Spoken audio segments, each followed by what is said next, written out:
मुंबईतील महत्वाकांक्षी प्रकल्प वांद्रे वर्सोवा सी लिंक ह्याचे काम रखडत चाललेलं आहे. ही कबुली सुद्धा MSRDCने आम्हाला दिलेली आहे. विशेष म्हणजे असंख्य वेळा मुदतवाढ काम रखडलेले असताना सुद्धा कंत्राटदारावरती ₹1 दंड सुद्धा आकारण्यात आलेला नाही. माहिती अधिकाराचा वापर केला असता तर आम्हाला MSRDCने असं कळवलं की 24 जून 2019 रोजी हे काम देण्यात आलं होतं.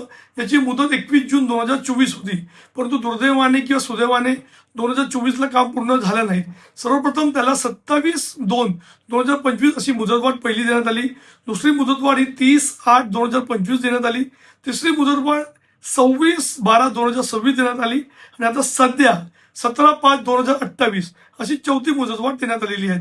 खरं पाहिजे तर वी बिल्ड एप्को नावाचा जो कॉन्ट्रॅक्टर सध्या काम करत आहेत, यापूर्वी रिलायन्स नावाचा कॉन्ट्रॅक्टर होता, त्यांनी काम न केल्यामुळे त्याला काढण्यात आलं आणि त्याऐवजी एप्कोला काम देण्यात आलं.